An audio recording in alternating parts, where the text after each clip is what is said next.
It is officially 2023, and with it being a new year, I wanted to talk a little bit about some of the trends I expect to see in 2023, maybe some that I want to see too. Some are just based off what we've seen in the previous years, and some might be a little bit more based off of my likes. So it's kind of an opinion thing, but I do think there is some other things going on in the space that back up these opinions. So the first one, I think we're going to continue to see a simplified open.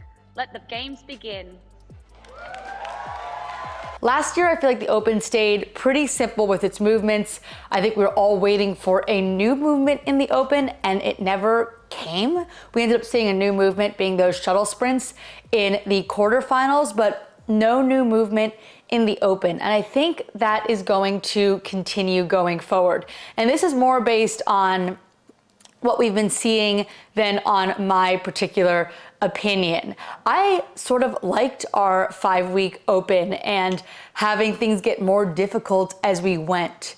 But I just don't think that's the way the CrossFit officials want things to go going forward. Adrian Bosman, the new programmer of the games, I think he's going to stick towards a simplified open. And then some of the higher ups like the new CEO and the new people that have just been in management, I think they're going to stick with that simplified open. We know it's 3 weeks already, not the 5 weeks where things got progressively harder. And because we have those quarterfinals, I just think it leaves an opportunity to make things more difficult down the line. And there's no reason to make it difficult early on in the open. We did get the equipment list last week. And in that equipment list, there were some new things, including a kettlebell and a heavier dumbbell. I don't think this is going to be used in the open division of the open.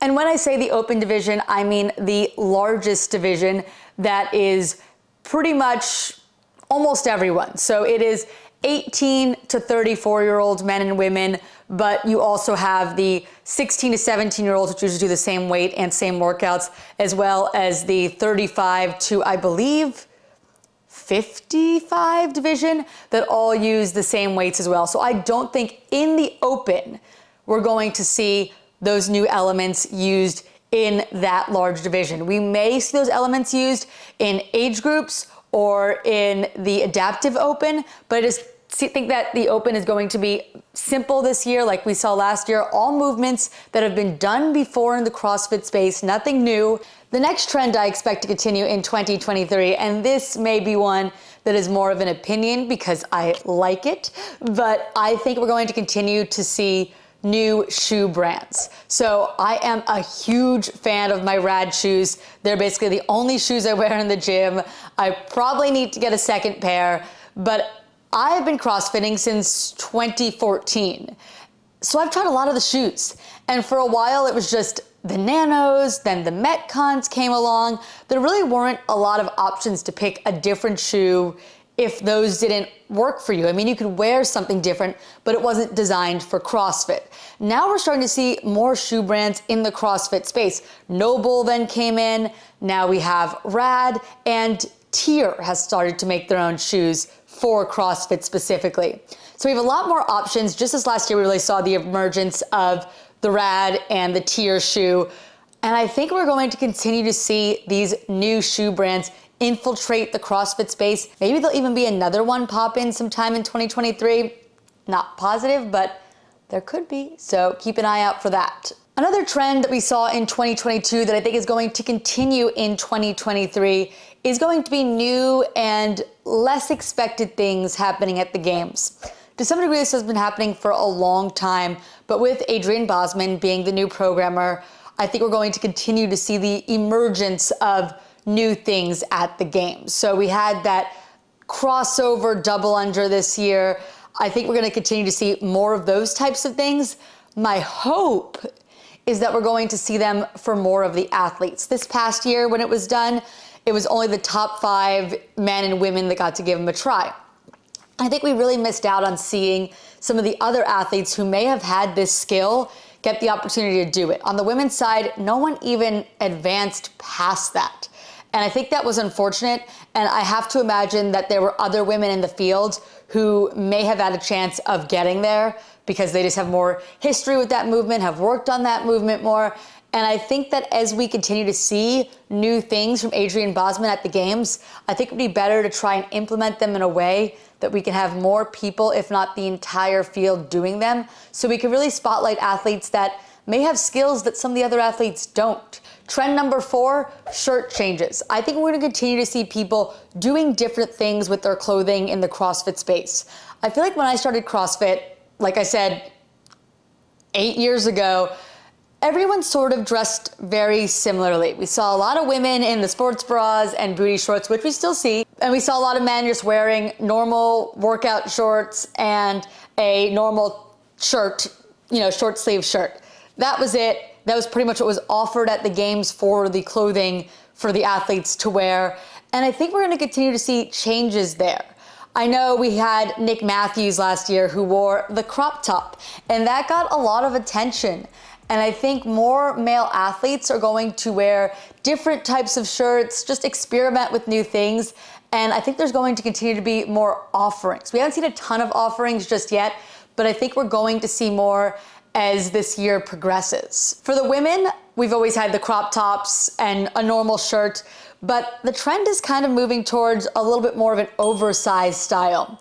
And I do think that we're gonna see more of that being offered to the athletes at competitions and more of it being offered just in the space, in the clothing space, because that's just the way the fitness world is moving. We've seen some of the longer shorts recently, the biker shorts, and those being offered by more companies. And the last trend I expect to see in 2023 is new names on the podium. And this is going to be for the women, for the men, and also for the teams. Women, of course, if you saw my other video about Tia Claire Toomey, I'll link it up here, pregnant. She's not going to be competing at the games this year. That leaves a giant hole on the podium to be filled.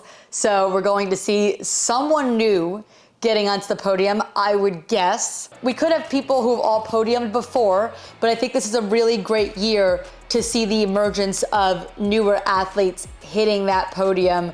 Maybe not in the top spot. The top spot may be someone we've seen on the podium before, but there's 3 spots, and I think we could see a new woman on the podium. On the men's side, I've never seen Justin Medeiros as a dominant leader. And I think with athletes like Ricky Garrard and Roman Krenikov in the field now, there's a real threat for the top of the podium. And I think there's a threat for just new blood on the podium as well. Could be up-and-coming athletes, could be someone we've seen who's been pushing for that podium for a couple years, but I do really think the podium on the individual side is going to be mixed up this year, and I'm excited to see that.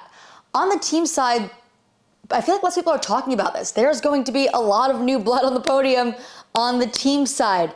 Rich Froning has said multiple times that he's not going team this year. As a team, I'm probably done with team, but who knows if I'm still competing somewhere else. We'll see. And with that being the case, I don't know if Mayhem Freedom is going to maintain that top spot. I imagine Mayhem is going to have teams at the games. They had 3 of them last year, so they can obviously field a team without Rich Froning. I think more of the question is, can they field a team that can be on the top of the podium without Rich Froning? And that I'm not as sure about. Maybe they can do it down the line. I'm not entirely sure they can do it this year, the first year without Rich Froning. And I know some other athletes, Andrea Nisler, I believe, spoke last year with Rich about how she wasn't sure if Rich was to retire, if she would keep doing team with Mayhem. So there's just a lot of questions on who's going to be on that Mayhem Freedom team.